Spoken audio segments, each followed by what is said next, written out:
Emotional strength, भावनात्मक ताकत, इसके कई एस्पेक्ट्स हैं, इसीलिए इमोशनल क्वोशेंट कहा जाता है, यानी आम भाषा में ईक्यू। एक जमाना था जब आईक्यू कारपोरेशन वर्ल्ड जो है ना नौकरी देते हुए देखते थे कि इस जवान की इंटेलिजेंस लेवल क्या है, पर आज ईक्यू चेक करते हैं कि पेशेंस कितना है, बॉडी लैंग्वेज क्या है, प्रोवोक तो नहीं होता, टाइम मैनेजमेंट है। कारपोरेट वर्ल्ड ईक्यू को ज़्यादा एम्फेसाइज करता है, इसलिए युवा वर्ग के लिए जो है ना इमोशनल क्वोशेंट पे ज़्यादा ध्यान देंगे। और ये इस वीडियो में इमोशनल क्वोशेंट कैसे डेवलप होती है ताकि युवा वर्ग अपना करियर प्रोग्रेस करा सकें, तो उस पर चर्चा रहेगी। Welcome to all viewers of our YouTube channel Anand में। आज की चर्चा पर हम डिस्कस करेंगे कि इमोशनल स्ट्रेंथ हमारे कैरियर प्रोग्रेशन में क्या रोल प्ले करती है।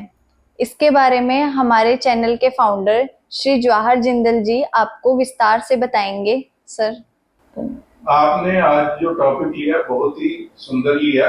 ये सही बात है कि जो हमारी इमोशनल इंटेलिजेंस होती है या इमोशनल स्ट्रेंथ होती है, हमारे कैरियर प्रोग्रेशन में बहुत वर्क करती है, क्रिटिकल रोल अदा करती है। एक जमाना था पहले कहा करते थे कि बच्चे आदमी का आईक्यू चेक करो, उसका इंटेलिजेंस क्वोशेंट चेक करो। आज वो बात नहीं रही। आज कंपनियां भी और वो भी ईक्यू पे जाती हैं, इमोशनल क्वोशेंट की बात करती हैं। तो इसलिए इमोशनल क्वोशेंट या कहिए इमोशनल स्ट्रेंथ जो है ना इंसान की, उसकी तरक्की में, उसके कामयाब होने में, उसके बेहतरी में बहुत अच्छा क्रिटिकल रोल अदा करती है। अब मैं इसको थोड़ा सा आपको स्टेप वाइज बताऊंगा। Yes sir. पहली है, जो इंसान अपने आप को बेहतर तरीके से अवेयर, सेल्फ अवेयर रहता है और बहुत अच्छे तरीके से रहता है, तो वो बहुत ही बढ़िया फैसले ले सकता है जी। वो कैसे? हर इंसान को अपनी कमजोरियों का और अपनी ताकतों का पता ही होता है, ठीक है। अगर एक इंसान अपनी कमजोरियों को साइड में रख के अगर कोई बात करते हुए उसे प्रवोक हो रहा है, कुछ हो रहा है, तो वो शार्पली इंपल्सिवली रिएक्ट ना करे और अपने आप को नियंत्रित रख के बात करे और ठीक से सोच के अपनी जितनी भी अच्छी वाली ताकतें इमोशनल है सोच के फैसला ले, कॉन्शियसली फैसला ले, तो उसका फैसला बहुत ही बेहतरीन होने वाला है और फैसला अच्छा होगा तो कैरियर प्रोग्रेशन में naturally he will be a success person. दूसरी बात हम करते हैं सेल्फ रेगुलेशन, अपने आप पे नियंत्रण। आदमी में एक नेचुरल है, एंगर है, फ्रस्ट्रेशन है, डिप्रेशन है, ये चीजें हैं और स्थिति बस जब काम करोगे, ऑफिस में करोगे या कुछ आपके फैसले ठीक होंगे, कुछ नहीं होगा, कभी नुकसान होगा, फायदा होगा, अच्छा होगा, कोई भूल गए होगे, कुछ हो गया, तो इस तरीके की चीजें आएंगी, भावनाएं, फ्रस्ट्रेशन भी आएगी, एंग्जाइटी भी आएगी, गुस्सा भी आएगा, चीजें होंगी, नॉर्मल है। अगर आप उनको नियंत्रण करना जानते हैं और कहते हैं भैया कुछ नहीं, ठीक है, कोई बात नहीं, नुकसान हो गया, कोई बात नहीं, आगे कमा लेंगे, या ये चीज भूल गए तो कोई बात नहीं, कोई बात नहीं, चलता है।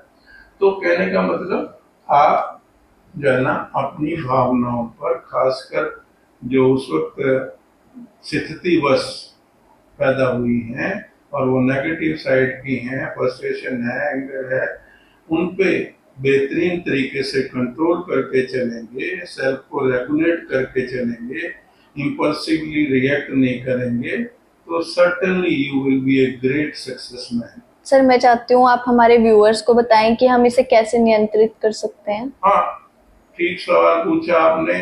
देखिए, जहां तक इनको नियंत्रण करने की बात है, जैसे ही कोई ऐसी स्थिति पैदा होती है कि आपको कुछ फ्रस्ट्रेशन आ रही है, ड्राई हो रही है, कुछ हो रहा है, तो आप कूल करें और थोड़ा सा डिस्ट्रैक्ट हो जाएं, ठंडा पानी पिए, इधर उधर की थोड़ी सी बात करें, उस स्थिति से थोड़ा सा अपने आप को थोड़ी सी देर के लिए डिस्ट्रैक्ट कर लें, तो भी कंट्रोल आपकी वो फ्रस्ट्रेशन से निकल आए आप और कूल रहे। इसी तरीके से गुस्सा, ये चीजों पे सिर्फ और सिर्फ जब भी ये चीजें इस तरीके की हों, आप अगर अवेयर्ड हैं, सेल्फ रेगुलेटेड है, अगर आपको अवेयरनेस आ गई कि ये बंदा मुझे प्रवोक कर रहा है, गुस्सा दिला रहा है और मैंने गुस्सा नहीं खाना, तो आप नियंत्रित कर लेंगे अपने आप को। इम्पैथी, संवेदनशीलता, ये बहुत बड़ा क्वालिटी है, बहुत बड़ी इमोशनल स्ट्रेंथ है। अगर हर इंसान संवेदनशील होगा तो उसका कैरियर प्रोग्रेशन कोई रोक ही नहीं सकता। जब भी आदमी पीछे रहते हैं तो वो रूड होते हैं, उनके साथ कोई चलता नहीं, उनको कोई कोऑपरेट नहीं करता, उनको कोई सहयोग नहीं करता, उनके लिए कोई खड़ा ही नहीं होता, तो वो कैसे प्रोग्रेस करेंगे। अगर आप जो है ना सेंसिटिव हैं, दूसरे की भावनाओं को भी अप्रिशिएट करते हैं और एम्पैथी आप में भरी हुई है, संवेदनशील हैं, तो इट विल वर्क। आप आपकी सक्सेस है।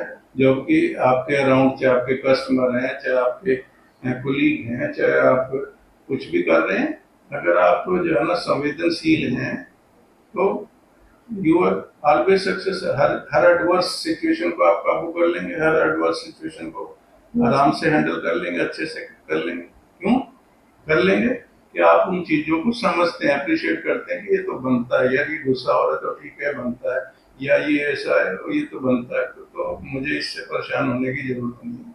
लेकिन सर आज की जनरेशन तो ये चीज समझती नहीं है, आप हमारे व्यूअर्स को बताइए।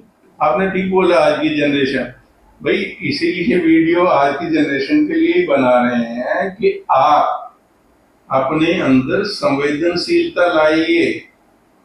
और ये कोई बड़ा मुश्किल काम नहीं है कि आप संवेदनशीलता नहीं ला सकते, बस आपको कूल रहना होगा और थोड़ा सा जो भी समय आपको साइड में मिले, ऑफिस में, घर में, इधर में, उधर में, एक आप हर रोज जो गया कल है, ये जो आज है, उस पर रिफ्लेक्शन ले लें।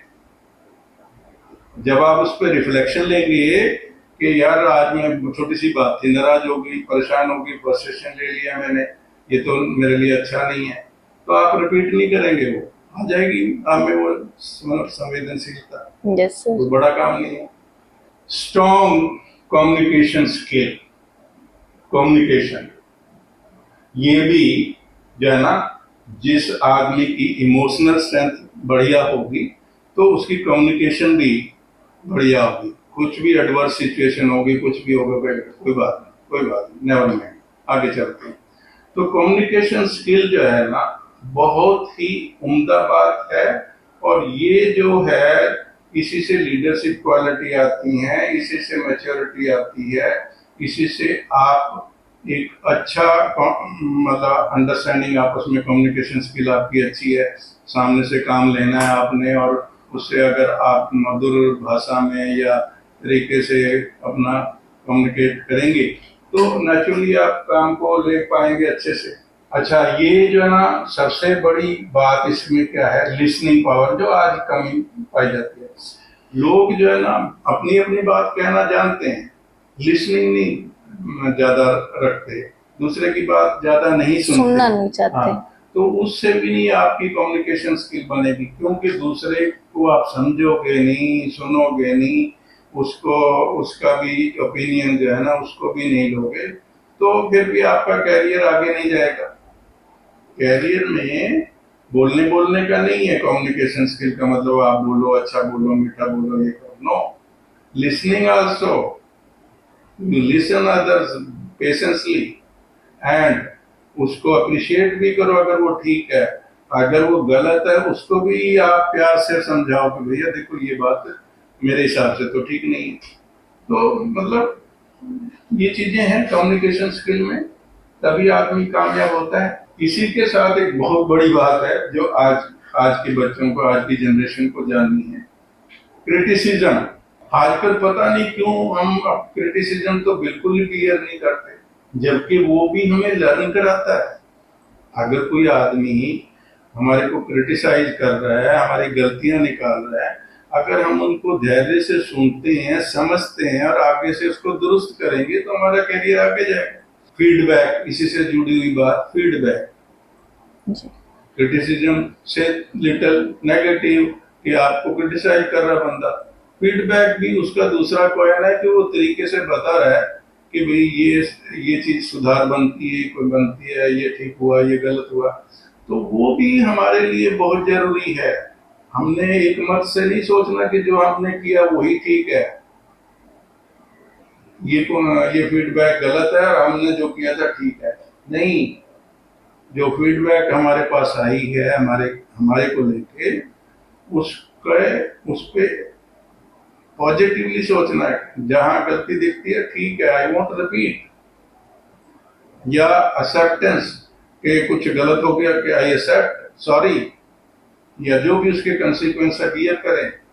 फीडबैक को भी कभी नजरअंदाज नहीं करना, कभी उस पर नेगेटिवली बिहेव नहीं करना। Feedback is a very important dynamic in our life, तो उसमें जो है ना हमने ठीक रहना है, फीडबैक को हमने काइंडली लेना है। तो आज की चर्चा हम यहीं पर समाप्त करते हैं। हम और भी मोटिवेशनल वीडियोस आपके लिए लेके आएंगे। होप सो आपको आज की हमारी ये वीडियो पसंद आई हो।